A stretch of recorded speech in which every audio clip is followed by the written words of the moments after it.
I said, by the numbers, I think I could be number one in California. And we kind of just laughed. And the numbers came out. I was all, I'm number one in California. We're all, holy shit. How did this happen? You run the Best Sac Homes Group, which is the #1 team in the Sacramento Market. You co-founded Big Block Realty North, one of the fastest growing indie brokerages. You have a coaching company with John Cheplack, the Motto Mortgage Essential. You have the property management company. How does someone go from selling cannabis to being the #1 real estate team in their market?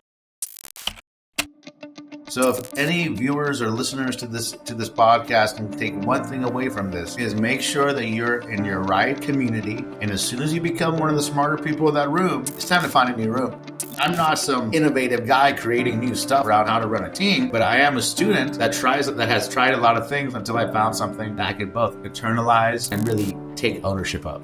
You have to know what you're selling before you sell it. I learned that the hard way, and it's through the understanding of everything that real estate agent wants and needs. You have to be able to have an answer for them. Tech stack, marketing, branding, all those things come into play. If you can nail down what everybody wants and see whether or not you provide what their definition is, it's just a cohesive, just kind of move into the place. All of your listeners and all of our viewers for this episode, you have the same resources that I have. And then here's the magic, Andrew, is like,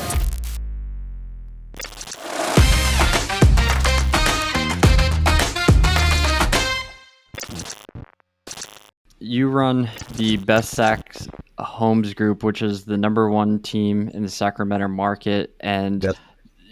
You're also #1 in the state for transactions. You co-founded Big Block Realty North, one of the fastest growing indie brokerages. You have a coaching company with John Cheplack, the Motto Mortgage Essential. You have the property management company, and you have the Reside. First, I was just curious, how does someone go from selling cannabis to being the #1 real estate team in their market? Yeah, funny. That's a funny intro. As far as the cannabis, yeah, let's go right into it. So, after college, I got into mortgage, and I was a hippie. I had dreadlocks. I used to hustle in college. I lived up in Humboldt and Chico. I'm a Northern California guy. And I got into mortgage. Mortgage melted down in 2007, 2008. And there's not a lot of other skill set that I had. It was either selling home loans or selling cannabis. Those are the only two things I had any professional history doing. So at the time, the dispensary game here in California was newer. It has not gone to any other states yet. And I jumped right in, maxed out a couple of credit cards and figured it out, right? And for me, that move was almost out of desperation. Like, my mortgage business had tanked. I had a big-ass mortgage that I wanted to pay on my own house. So I needed to find something quickly that worked out. So after that kind of blew up, which is another story, after about 5 years from that point, I was back at the same place. What do I know how to do? Well, the other thing is mortgages, and they'd come back. So I started working on my licensing to get to be a loan officer, because that's when the NLMS had come out. Mm-hmm. And I took one day of those courses online, dude, and I said, wow, this is horrible. I am not going to do this. Forget real estate. And one of my buddies and my mom said, you look like, I was like sitting on the couch. I was working out a lot. I was breeding like American bulldogs. I was on unemployment doing some light consulting. It was an interesting time in my life. Mm-hmm. And I got motivated through one of my dear friends and through my mom to get back into real estate. My first year in real estate, Andrew, I was angry. Like, what the hell am I doing back here?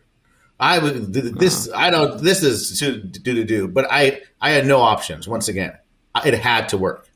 Yeah. So I put in the work, dude. Like, and no one was talking about leads or teams when I started. I was the youngest, brownest guy at 38 in that brokerage, right? So I started going online. I started buying leads, and I really went through this journey of self-development. My first year as an agent at that office, I was the #1. I was the rookie of the year for like the West Coast for Coldwell Banker. I was, oh shit, man. That was pretty cool. I made Yeah. like 75, 80 grand my first year. That was cool, right? I was happy with that. Um, and I saw what the potential was. So Hmm. I went all in. I went deeper into being coached, into online courses, into free Facebook groups. I quit listening to music and only listened to podcasts like nonstop. My wife hated it, but she's heard every real estate podcast out there. Yeah. And I really became a student of the game. Being a student and my willingness to share what I learned online really opened a lot of doors. And it really just kind of morphed into, well, I'm going to start a team because I realized I like owning a business more than I like the day-to-day activities of being a realtor. And that was kind of brought with me from my experience in running a cannabis business. So did the work, made great relationships, worked with great people, and in 2020, was it 2021? One of the two, I think it was 2020. We sold the most houses of any mega team in the state of California. Bro, that was never the goal. I remember I was talking to John Cheplack. He was coaching me, and I'm like, dude, I said, by the numbers, I think I could be number one in California. And we kind of just laughed. Then the numbers came out. I was all, I'm number one in California. We're all, holy shit. Like, how did this happen? So while that was never the goal, it was really cool. It was really fun to market. It definitely opened up a lot of doors for me. Yep. And through the years, like those numbers have been, now there's brokers just calling themselves teams. There's all this other shit happening. So, we we're at the top. We were number one. We were number one. We were number two. We were number four. We were number three. But the one thing that remained constant is if you look for most sales in the Sacramento MLS, my name is still there. And once again, that's really, really cool. Yeah. A lot of those numbers, oftentimes, people skew for profitability. That's definitely an ego number. That's definitely a marketing number. Many of those top teams up there now, and I know them all, they aren't making any money, right? So I would rather be known as the most profitable team than the number one team at this point in my career. However, it was an incredible accolade. I'm super glad that, it was cool. And I did make it great money during that time. And I'm just glad for that opportunity. Yeah. And the real way that it happened was all of your listeners and all of our viewers for this episode, you have the same resources that I had. YouTube and Facebook groups and podcasts and books. I read, and then here's the magic, Andrew, is I implemented. Yeah. And I want to get into like the profitability because you talk about that and like moving out of production for the wrong reasons and stuff like that. But I'm just curious, like you went from being like a solo agent to building a team within like 1 year. So Yeah. what did you learn and kind of take away from the cannabis like business and industry to help you build the team quicker than most would? Bro, I just didn't give a fuck. Like, I was hustling my face off, right? Like, this had to work. My girlfriend at the time, who's now my wife, was pregnant with our first kid, right? I wanted to provide a great life for my family. I think I was 39 when she was born, right? So I was an older dad, and I wanted to provide a great life. So I did the damn work that all the books say to do, the old books, the new books, they all say the same stuff, but you actually have to implement. Yeah. So when you look at like the industry right now, and we're kind of moved, we had like a tight market this past year, probably going to be pretty tight right now. There's a lot of teams that are like profitability is kind of low. And what are some things that people get wrong when they look at like the profitability of building their business and that you kind of learned, whether it's the hard way or just over time? Yeah, and that's a great question and very relevant because you're right. Many people want to get, myself included, want to get out of real estate as like a merit badge. Well, I'm out of real estate. Dude, that's the wrong reason, right? Like get out of real estate, get out of production because you're able to, right? I probably sacrificed making more money during those first years of the team than if I would have just stayed as a solo agent. However, I liked leverage, and at the time, I wanted time with my family. That was my North Star at the point, right? Yep. I had a big why: time and to provide. And you have this quote that you can't be a good leader until you're a bad leader. Like, Yeah. what does that mean? Well, like, so that's great that you brought that up. You're not going to learn effective leadership. You're not going to learn. I mean, can you learn how to ride a bike by reading a book? No. Right. In order to be a great bike rider, you're going to start off falling off the bike a lot. Right. So it's the same thing inside of leadership. I had leadership experience in the mortgage industry, and I was a dick. I listened to Alec Baldwin's speech from Glenn Ross every day and played it on speaker throughout my whole office because people knew where I was coming from. I was a dick, right? Inside of the cannabis industry, I had 40 people working for me in my business and 35, 40 people working for me in the business.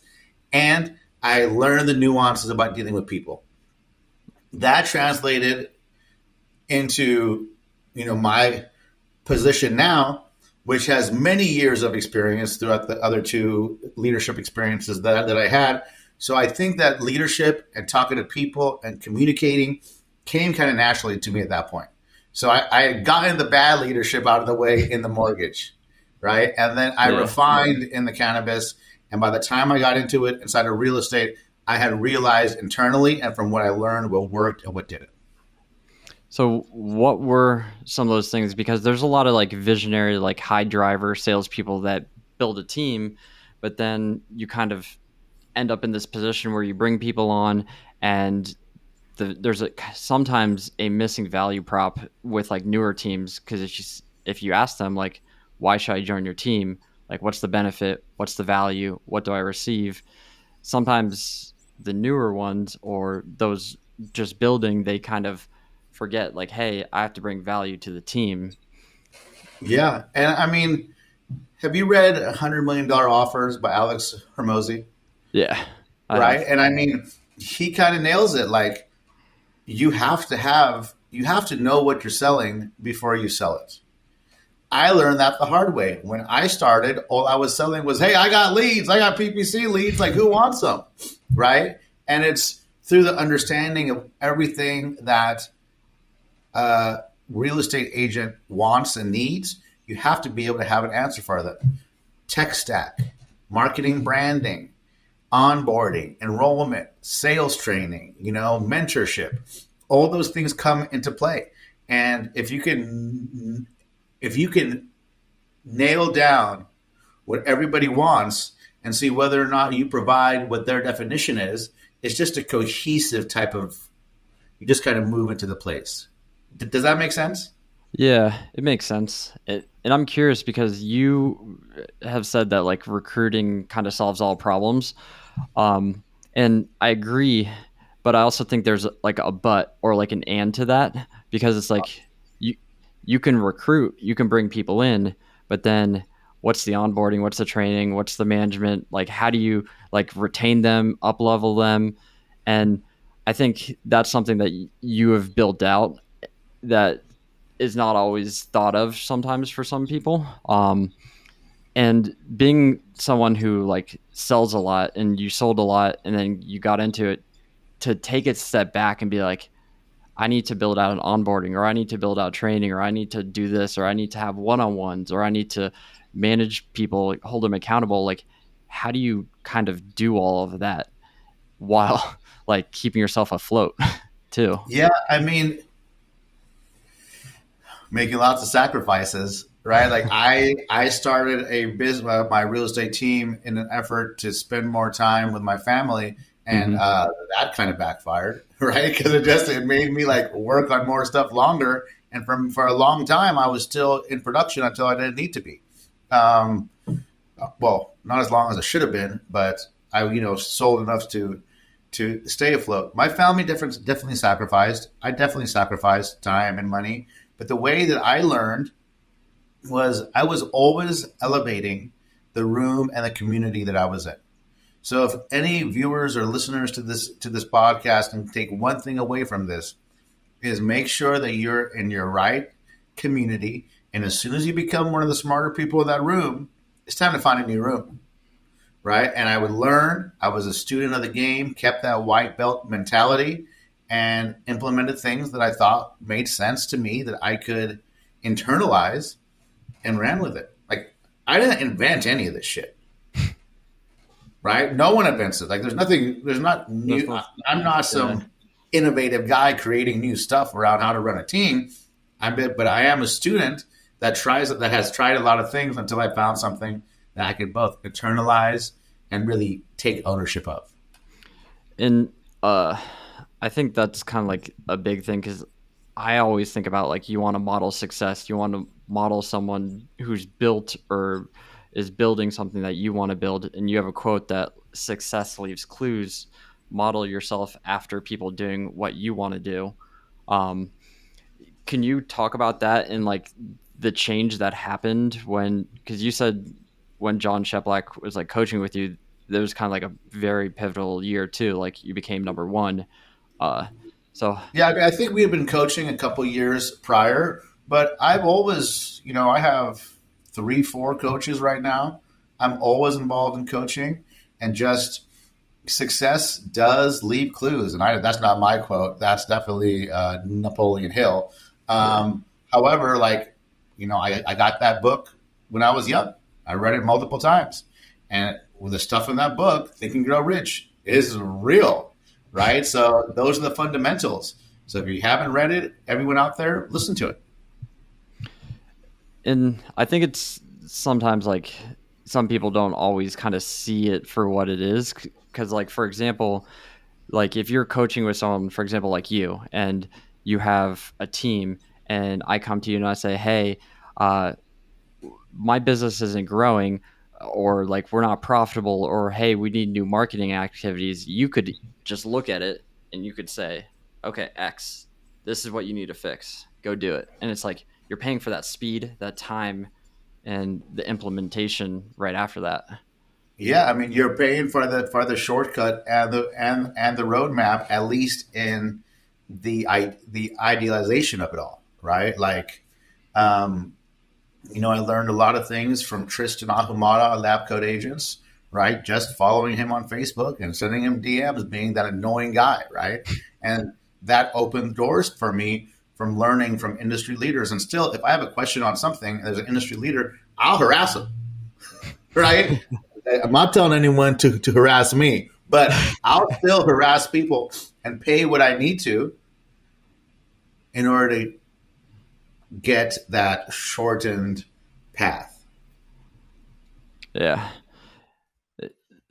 So you're also like really skilled at the marketing, the sales, like you're really in tune to like marketing. And I also found another quote that he said, we just control the media in our market. When somebody calls, they know who we are.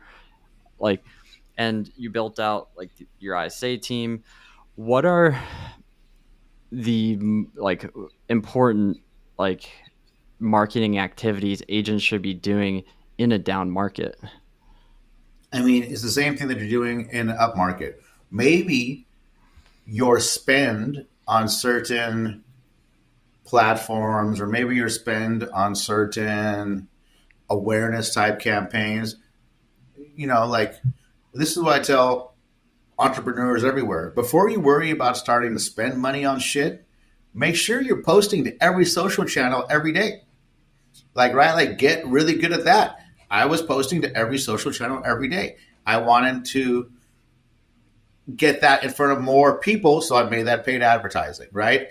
I was a lead geek. I loved leads. I loved the whole conversion and sales process. Maybe I watched the Glenn Ross movie too many times. Maybe I saw Boiler Room too many times.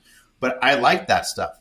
marketing is a geeky thing for me to geek out. Like I did a marketing mastermind this morning where I was one of the only real estate people in the room for an hour and a half, and I'm going to do another one in a few hours too, 2 in 1 day. So I'm remaining a student, implementing things that I can internalize and just pushing hard. So I think sometimes we can get caught up in like bringing in more leads where it's like we don't figure out how do we convert the leads that we actually have. Because if Absolutely. you improve your conversion, like even 2x it, you end up doubling your income way more Yeah. than bringing in more leads. Yeah. And I mean, like, for like any kind of sales organization, the thing that many people miss out on is a proven sales process. So I did the research. I found the sales processes. I read the books and I implemented those things. And then once you implement, even with a robust ISA team, of which 95% of my ISAs are now in the Philippines compared to 10% a couple of years ago, right? And the effectiveness hasn't changed. Um, it comes down to having a documented sales process that you can treat as almost as your sales Bible. And then it's something that you can give people and say, look, this is what we do here. This is what we do here. This is how it works. This is why it works. Do you subscribe or not? Well, if you subscribe, then you'll get more leads from me. If you don't, you won't get any. Right. And it's about those standards, right? Like Yeah. every like every lead stage should have rules based around it. We use Follow Up Boss. I love Follow Up Boss. It's easy to standardize those rules and then have a way to inspect it. So like the first thing is every stage you have, number one, make sure the stage makes sense. Don't use some arbitrary word like hot or cold because people will think that a hot lead is someone you spoke to for 10 minutes. Like for me, a hot lead is someone that I've met at a house like twice, Yeah. right? So how often should that follow up be? I say at least once a week, hopefully less. Okay. So that being said, I check on every lead every week. What are those stages like if you could almost standardize like that sales process, like what's the 30,000 foot view of that process? I mean, dude, I learned my stages from Zillow. Zillow is a big data company. They generate and see more leads and more traffic than anybody else in the real estate space, right? Yep. So they had a milestone-based stage campaign. So I went with what they had, made some nuances and changes to myself, and ran with it. And hey, that's once again white belt mentality. Is not any innovation. It's realizing that there's other people out there, whether it's Zillow, whether it's Tristan or someone that John's coaching that I get to hang around with. Find those, model them, and implement them hard. So why have a team besides kind of maybe like the obvious, it's more profitable, but like your ISA team is outside the country, so that helps like your profitability, the margins. But some people might say, but can they talk to someone in America that's going to sound weird or like that language barrier, etc.?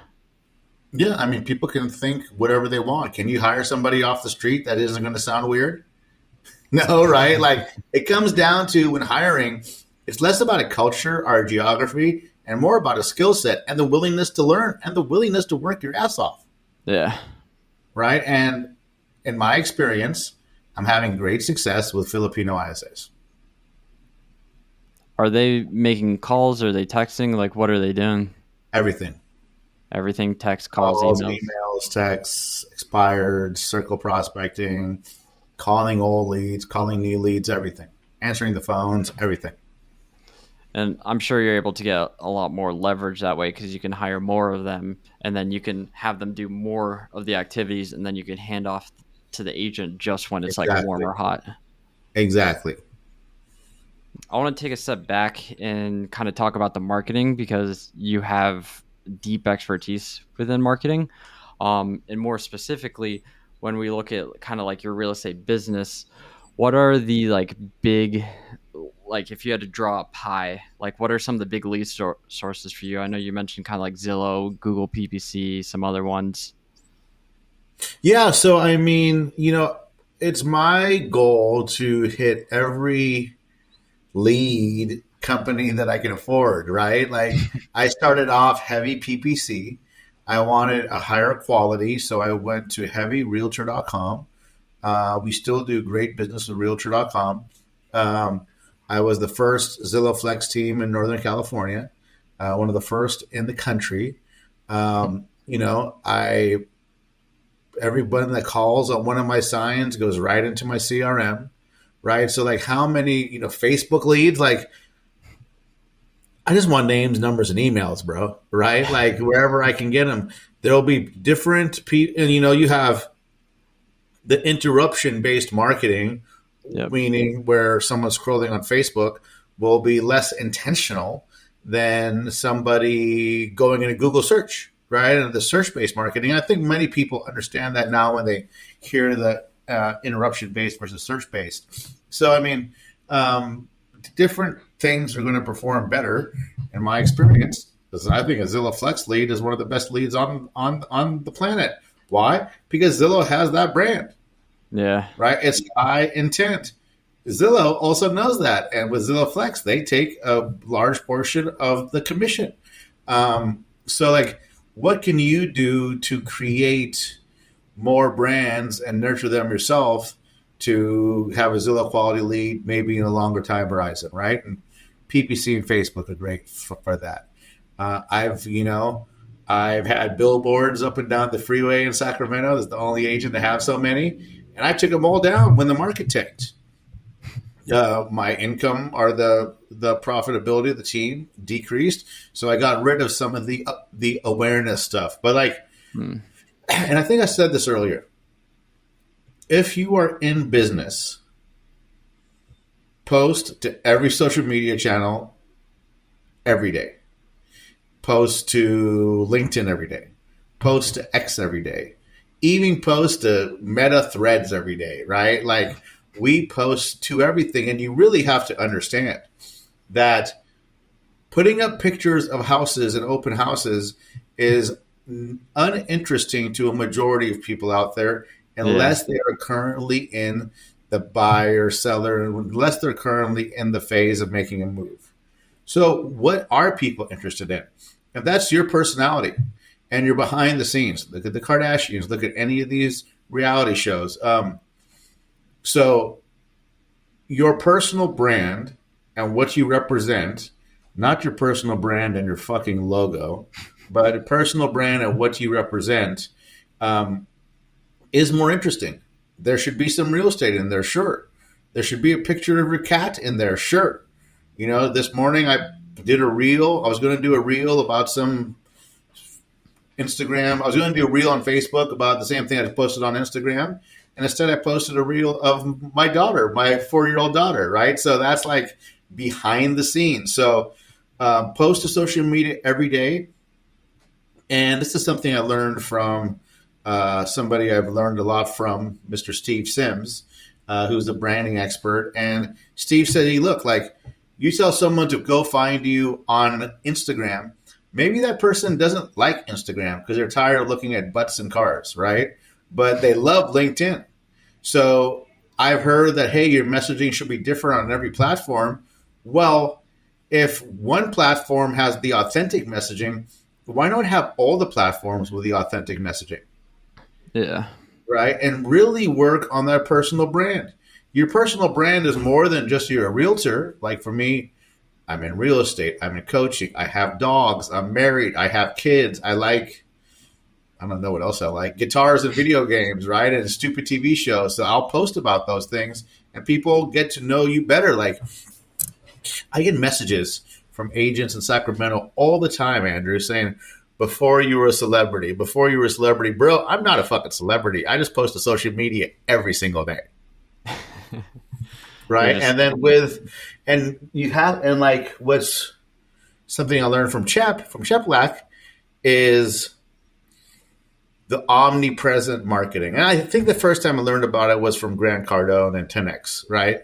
Is like somebody goes here, they see your face. Somebody goes here, they see your face. Somebody opens up their email, they see your face. How do you become omnipresent? And if you think back to a couple of years ago when Grant was on his come up, could you get on any website and not see a Grant Cardone ad? No, No, it it was was everywhere. banner ads, everything. He was everywhere. He's not everywhere right now. I don't Yeah, think he needs to be anymore, right? Because it worked. He's a household name. You get a fucking TV show.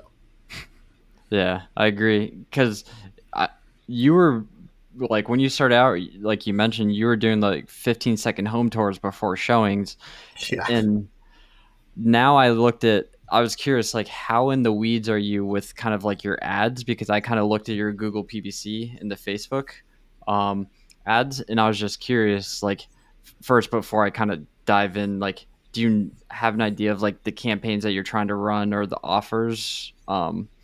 I don't know how involved because I know you're pretty leveraged out, so I don't want to get too much in the Well, weeds if you're no, not. we can get into the weeds.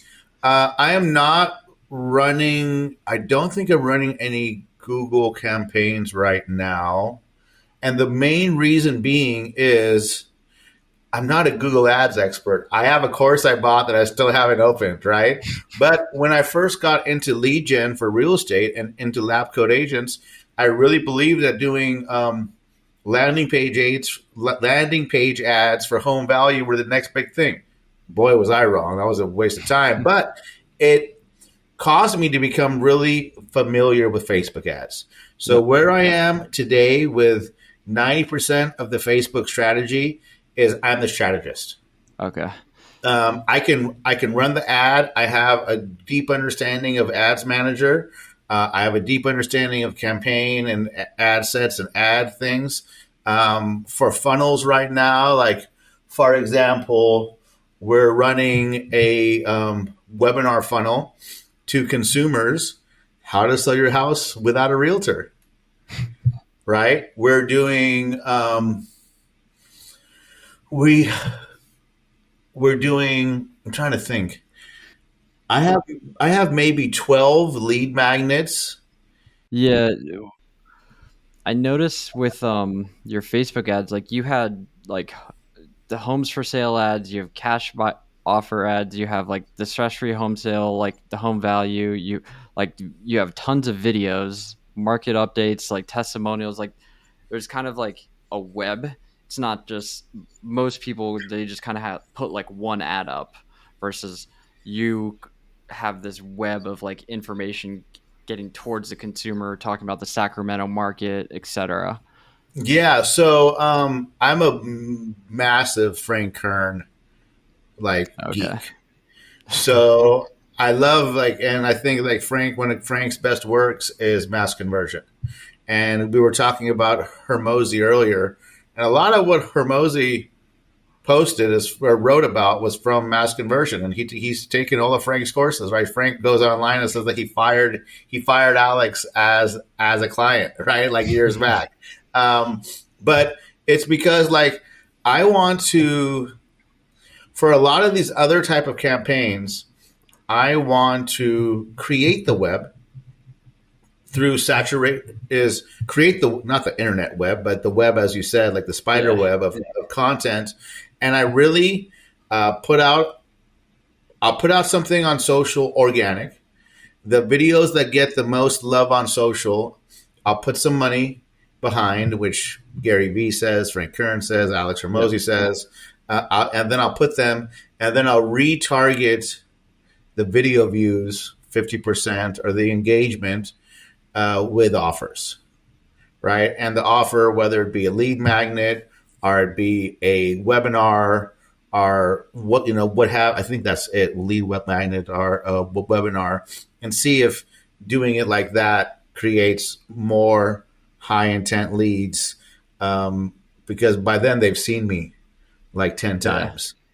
Frank Kern has his like saturation campaign where he says if people are geeky out there listening to this, at least me and you will get a kick out of it, is you do one campaign, you have 7 ad sets, all for awareness or video views. Every ad set only has one ad. And you go into the ad set settings and you make it so the audience only sees one video once a week. So if you have 7 different videos, they're in essence seeing 7 different videos once a week. Some days they might see 3, and the next day they might see 0. But on Yeah. average, they're going to see 1 video only once a week. But they should be seeing 7 videos a week. When people engage with those kind of saturation campaigns, that's a good indication of me to put an offer at them. For targeting for consumers, and if you're in Facebook, that if you're in Facebook ads, that real estate is a special category of ads, right? Yep. And the targeting based on maybe a custom audience where you upload a list, the targeting around interests is really not that great. But what we do know is Facebook does want your money for real estate ads. So my belief in that is open targeting. Yep. I think right? it's the best. Just click the button for a special ad category, and Facebook should be serving your videos to people who are fit those interests based on their AI.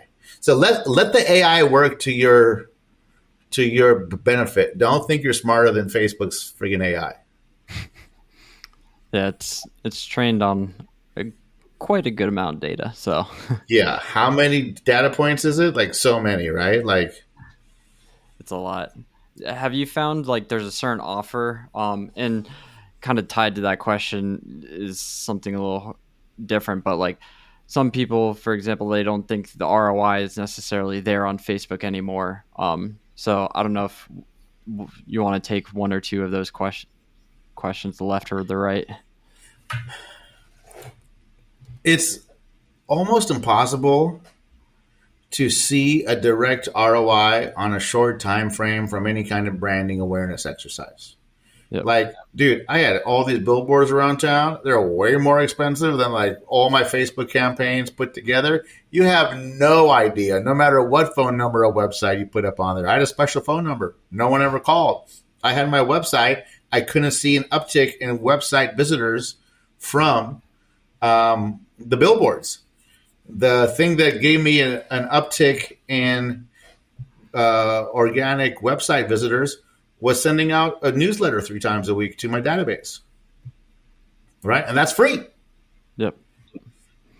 I think So the newsletter is like almost underutilized. Oh, bro, I'm so deep on newsletters. It's my favorite thing right now. I learned that from one of my coaches, Perry Belcher, who is another internet marketing, guru. He used to own War Room and Digital Marketer, and a great friend of mine, and someone I admire greatly. And he's been saying newsletters. He's putting out 19 newsletters per day, 5 days a week. So if he can do it, I can do it. I put out 1 3 days a week. Our open rates are 65%. Our clicks are high, and our organic traffic back to the website, which is what you want. If you're in real estate, you want people going back to your website to be indoctrinated into your community, so to say, into your web, as you were saying, right? So whatever you can do to get clicks back to the website, maybe even double opt-in, right? Having somebody who's already a lead go back and re-enroll, re-register to be a lead again. Like, that's a good lead, bro. Yeah, it's a positive signal as they register again. Mm-hmm. So you mentioned you were in a one of the top digital marketing rooms, and it was all about email engagement. Was it about newsletters, or was it about something different? So I'm in Perry's mastermind. It's called Driven, a mastermind. It's almost all digital marketers, some of the best in class. Sometimes it's about email. I paid, I don't know, almost 50 grand last year on email coaching. A lot of money. Yeah. Maybe I spent too much on that, but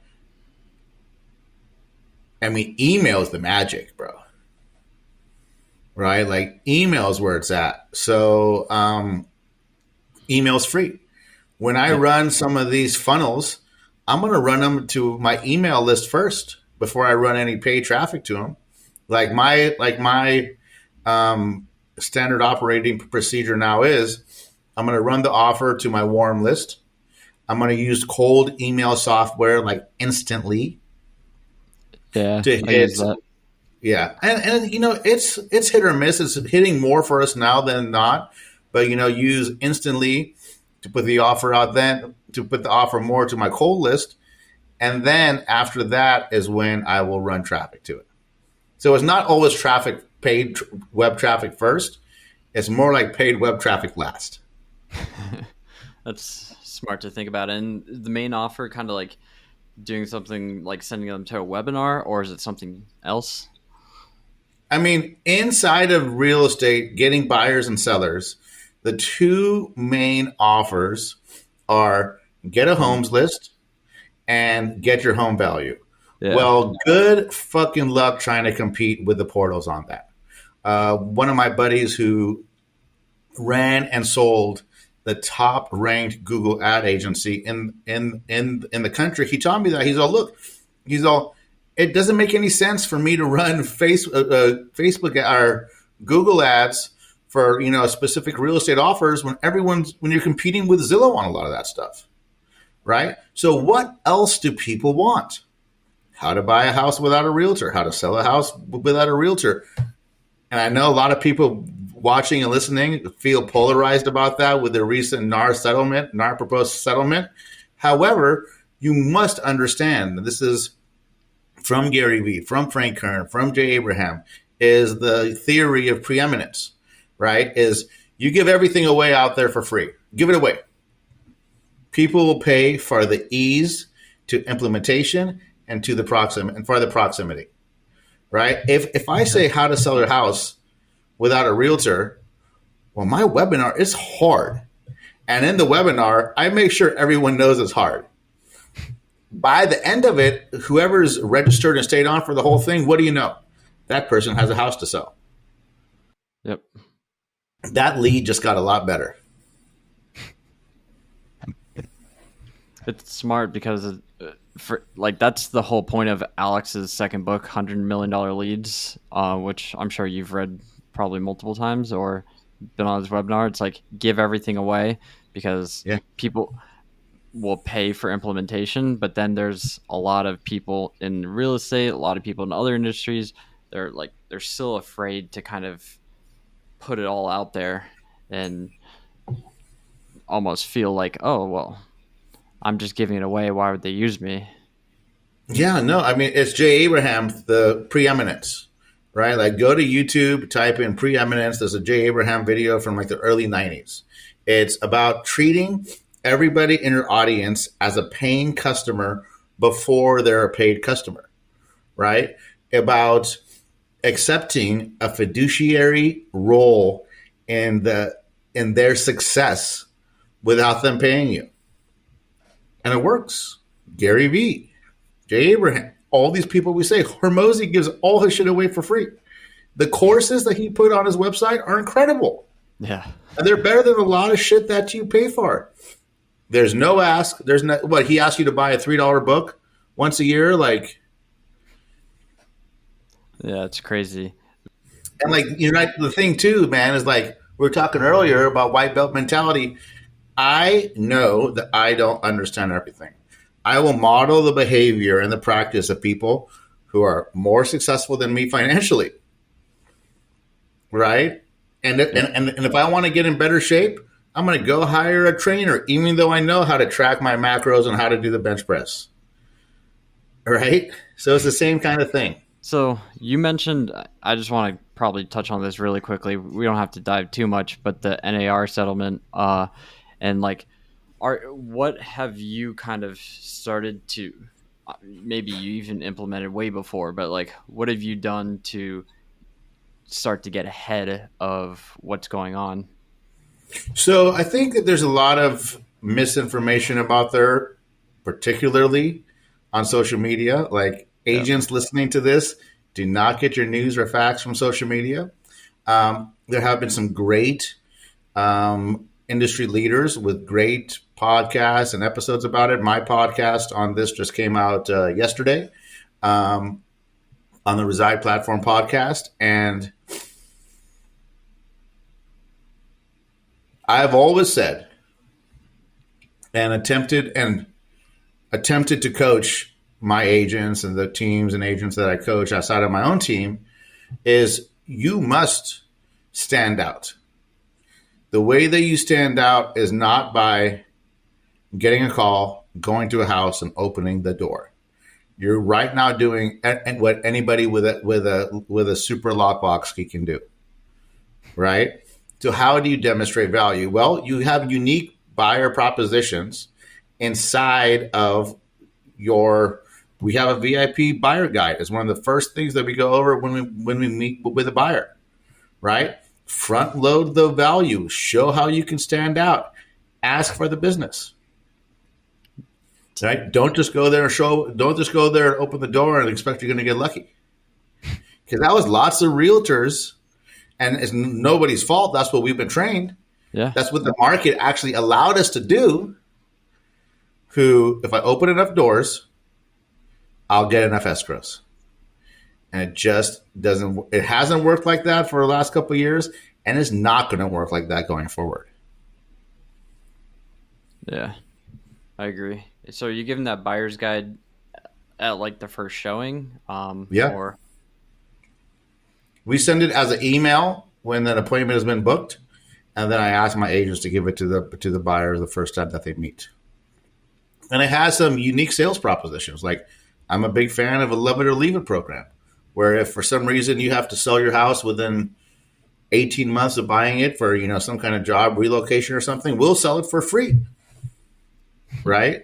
You still have to pay the buy side commission, or you had to. We'll see about the NAR settlement now. You don't necessarily have to. It'd be a disadvantage if you don't for all the sellers out there. But, like who else offers that in my market? I can't think of anybody unless they stole it from me. And you know where I found that out? This magical website called google.com. Unique sales propositions for real estate agents. Like, boom. Yeah. It's the best education is Google, not always universities nowadays. Yeah, no, it's Google, YouTube. I mean, you can get what you need from there. Like, all the resources for everything that you need is at your fingertips. Why should I hold anything back? Right? I'm not innovating anything special. I'm just implementing it faster than you. Yep. That feedback loop to implementation. Yeah. So you see a lot of different teams, especially within the Reside platform. First, can you kind of like break down like the operations in your team, like kind of the staff or the people that are involved with the day-to-day, like the people on the team? Sure. So, for my situation is somewhat unique because I have the team, I have the real estate brokerage, I have the mortgage brokerage, and I have the property management side. So I am fortunate in that I have people that can work in multiple roles within different organizations. For example, my head admin here at this office, for the traditional real estate businesses, she's able to also do administrative stuff for the brokerage, for the team, for property management, for mortgage. So, I have a director of ops who manages operations on the day-to-day, back end stuff for all the different organizations, the director of ops. I have a director of agent growth and development. You can, for an easier word, that would be sales manager. She does everything from recruiting to trainings to onboarding, right? I do have our ISAs. ISAs work the leads, whether it's outbounds to expireds, whether it's calling old leads, whether it's answering calls from new leads, right? I am leveraged. The leverage is the only thing that has allowed me to do so much, right? So if you don't know where to start, give me a call and I'll set you up with a VA, right? And then start there. And you can really grow a lot by leveraging using task management software and just implementing fast, man. So when you're growing and having to hire fast, because you're growing fast and you need the support, the agents, what are the mistakes that maybe you've experienced or that you've seen when it comes to growing a team really fast? Well, when you're bringing on staff, it can be easy to bring somebody on and become complacent with their existence in your organization of just checking a box. Like, so I've made that mistake where I've hired people who may have been great, didn't continue to be great, and were only there to check off a box and because I was complacent. Right? And all I know is this is if I bitch to my wife about somebody 3, 4 times, it's probably time to let that person go. It's a good Right. saying. So that's kind of like a rule of thumb I learned from a colleague a couple years back. Um, and have I made mistakes? Yes. In hiring, yes. I was a bad leader before I was a great one. Right. So um, I've made every mistake imaginable. Let people hang on for too long. Let people who maybe have a substance abuse issue, which I deal with a lot in this office. I don't know why, but people getting drunk and showing up to work drunk in a roll, or getting drunk after hours and calling people wanting to talk shit about me. Like, all those things have happened. Right? You have to learn from your mistakes. You cannot feel bad about terminating a relationship that is not supportive of your business goals and your personal goals, and you're doing them a favor by letting them move on. So, how do you keep a pulse on everything? Like, do you have like dashboards that you look at every day? Yeah, so we really built out Monday.com, and I Nice. use it as dashboards across every business, allowing me to, within 10 minutes, get a pulse on every department and every business. Did you build that out, or did you have support to build that out? Um, Or what's the best way to get it build it out? Maybe. I would find a task management software, even if it's Google Sheet, right, where you can track things that matter, have it be shareable so people can leave comments. I had somebody build out a lot of parts of Monday. However, for this task management part of it, it's a friggin' template that you get for free when you get Monday, right? So it's not a big deal. I know a lot of people use ClickUp now or Asana. I like Monday. The user interface is really pretty, so it's supports people logging in because they want to see all the pretty colors. Monday nailed it on that. I don't know if you use Monday or not, but Yeah, I've used Monday. I've kind of gone back and forth between Monday, Asana, and we're kind of in Notion until we can figure out like which one is going to be best suited. So, so Notion has a good API with Monday. yeah, I've looked into that. The biggest thing for me is like, so we have like 20 to 30 clients, like 15 to 20 on the team. Like we have to have internal dashboards for different like social media or like Yeah. departments. So it's like trying to figure out how to build all that out. Like for all the YouTube videos, all the emails, all the ads. It's like, so we've kind of stuck with Notion just temporarily. So we didn't have to Okay. like spend the time to like build something completely new yet. We're building it like, okay, let's build it where we've been and build it like at least MVP. And then when we transition to something, at least we have a baseline of like, okay, this is what we want it to like really look like. Absolutely. And I did the same thing, but just with Google Sheets first, right? And then I would just move the Google Sheets into Monday because that's the task management software that I had, and I was already paying for it.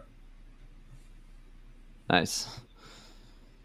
So I was curious when we kind of look at like, I'm going to take a step back there because um, so you said recently you kind of got more in like control of kind of like your health, your life. I forget which podcast you talked about that. Might have been the Follow Up Boss one, when you were working with like John Sheplack, and it's kind of like changed like your energy. It's changed how you show up a little bit. Uh, how's that kind of been? Yeah, dude, great question. Like, you know, I've been in the cannabis industry for, I was in the cannabis industry for a long time. If you don't know, that means I smoke weed, right? So,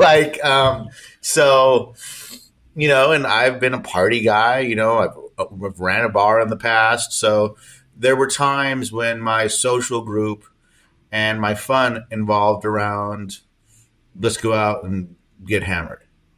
And sure, that's fun. And I'm not telling you to quit drinking.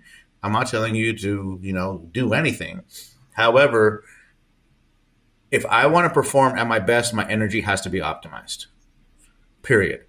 Are there plenty of successful people who are full blown alcoholics? Yes. I'm looking for any advantage I can get, bro. And if that means that I don't drink every day or get hammered every weekend, cool, right? I also am the father of two beautiful young girls that I want to spend my entire life around with, being an older father when they were born, being an older guy when they were born. The main way to do that is by focusing on health. Yes, I track my macros. Yes, I work out on average probably twice a day, right? And those things spill over into all parts of your life. I am such, and this may sound hokey, but I don't care. I'm such a believer in a strong morning routine. Like, I wake up, I write my gratitudes, I write my affirmations, I visualize, I write how to win the day. And for me, it's easy to wake up, or it's easy to exist in this state of overwhelm. And especially maybe as the market's tighter, as there becomes more challenges, as it becomes, proposed new settlements, potentially changing the way that we do business. How can I win the day? For me, it's simple. I want to eat clean and nail my workouts. Number two is I want to be able to put my phone down for 2 hours when I get home from 6 to 8 p.m. so I can be a present father. And number three, I want to make sure that I execute everything I have planned to execute that day. So my calendar, and this is hokey once again, but it's a fundamental, my calendar is dialed.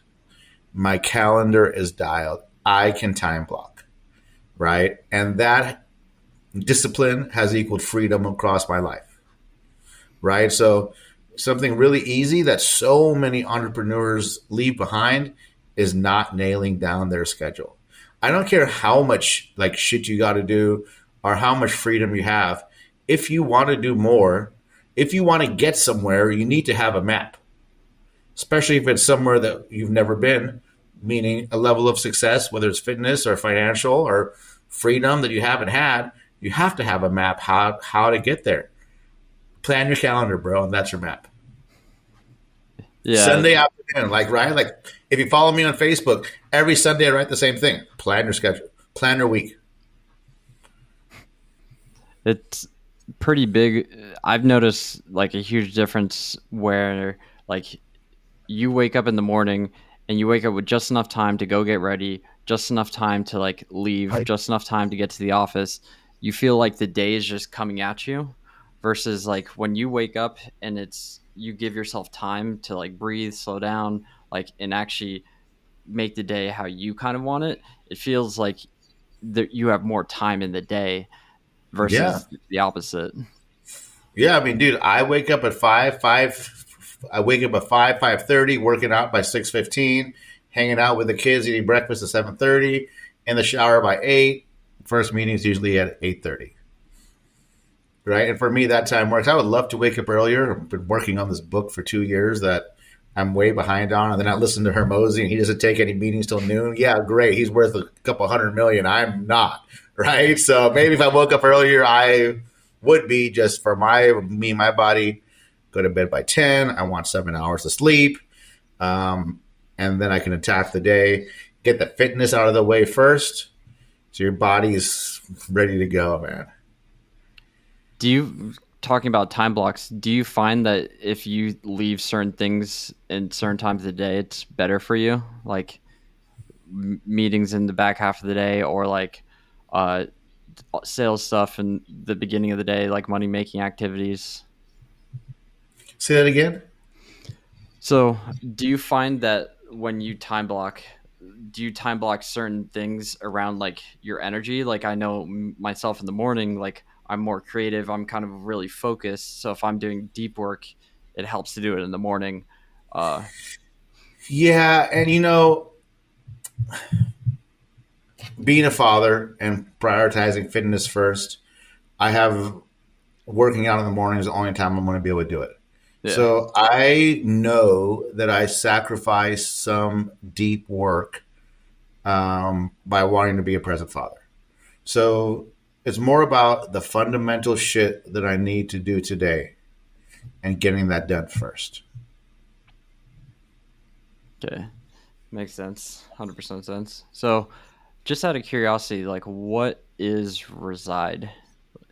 Sure. So, we saw an opportunity to get deeper and create more impact, have more impact, which honestly is what it's all about, is impacting more people at a deeper level by going one step further besides coaching into consulting, to where you're really placing either me or one of my partners, Preston Guyton, Nick McLean, deeper, more ingrained into your business. So how do you do that outside of coaching?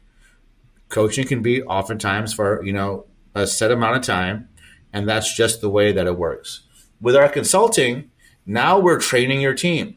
Now we are, helping you dial in the best in class software. Like having more accessibility. And through that process, we really wanted to find a way to really help teams with the massive pain points: onboarding, recruiting, leadership, lead gen. And more than just show you the way, I want to hold your hand as it's done. And that's where the Reside platform came from. And honestly, it's doing great. And we're having terrific impact. I'm seeing massive growth stories, teams that went from 0 to 22 agents in 3 months, teams that went from this to that. It is really having an impact for people that we're working with, and it's having impact on me too. And I get great reward from helping somebody build a great business. I talked to one of my first coaching clients last night, is still with me now nearly 3-4 years later, and he's recruited over 100 agents since we've known each other. His income has gone from like 10 grand a month to he makes over 100 grand a month now, right? Like, Jeez. Throughout my advice and his implementation, his life is completely different. And dude, that is the best feeling in the world. Yeah. Because I've had like Veronica Figueroa on, Eric Hatch, and I think they've been in there, and I just never knew about it, so I was honestly curious. So yeah, cool. So you think kind of like future forward. What are you investing? Are you investing into AI right now? So it's super funny. One of the first AI courses that came out was my AI course, AI Powered Agent. It came out a week after Chat GPT came out. I had been using Jasper prior for about a year and a half. You probably were too. And once again, my mentor, Perry Belcher, is big into AI. So the opportunities that I see right now are on the bots, creating the AI assistants, right? I know many people in our mastermind groups who sell these AI bots for like 15 grand. I could make one in 15 minutes now, right? Yeah. So am I putting any financial investments into new AI softwares? I am not, right? Am I putting time investments into learning how to better use them? You bet your ass I am, right? Outside of the scope of marketing, like some of this bot stuff that's coming out, I mean, it's Skynet, right? It's crazy. So I am not investing in any software. I haven't had the need to. Yeah. Okay. And it's a crowded space, dude. Like, Yeah. when am I going to make another like Jasper? There's like thousands of them now. No, I was just because usually you hear it's like see where people are like spending their time, spending their money, or like I forget what it is. So time, like what AI, like where are you using AI in the business currently? I mean, the easiest answer is really content, right? Content creation, which I was doing almost all AI generated content with Jasper for years. Started to perform badly when Chat GPT got better. So, I'm using it more to really training agents, writing company type emails. Anybody who gets an email from my list at suneetagarwal.com, like those are all real emails. The funny thing about Chat GPT and Jasper is it's actually improved my natural skill as a copywriter, Yeah. right? So yeah, that's what I got on that. Nice. So if people want to get more from you, where should they go? Where should they follow you? Sure. So Suneet_Agarwal 916 on Instagram is great. Google me, Suneet Agarwal. I'll come up first, and if not, it's a Stanford doctor, so he definitely ain't me. So you'll be able to tell by the profile. A great website for my personal brand is suneetagarwal.com. And yeah, man, I mean, I'm accessible. I'm here to help. So if you have any questions out there specifically around lead gen, recruiting, or team leadership, or even marketing, I'd love to talk about marketing all day. Just hit me up, and we can get on the phone and have a quick chat. Nice. And so, last question: what does world-class leadership mean to you? That's a good question. It's funny. I'm listening. One of my favorite audibles to listen to is the Ultimate Jim Rohn Library, and I'm currently on my maybe third time listening to it, and I'm on the chapter of leadership, right? And world class leadership to me means really being able to. It starts with being able to effectively communicate.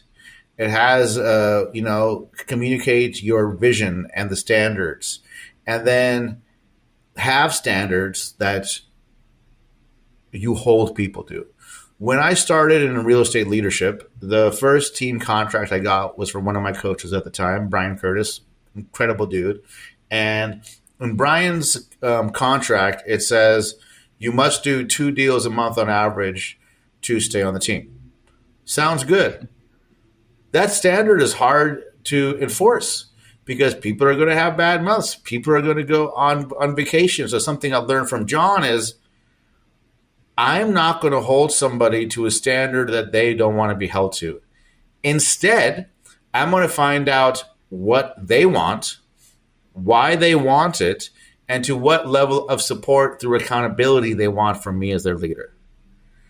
For example, if you were walking down the street and I would say, "Hey, Andrew, I hate that shirt." You would say, "Okay, I don't care." The same thing is when someone comes on your team, "Hey, I really think you need to close 3 deals a month." Like, why? I want to be able to coach my kids' soccer team. That means I am okay with doing 1 deal a month. Why am I going to try and push that person into something that I want them to be pushed into?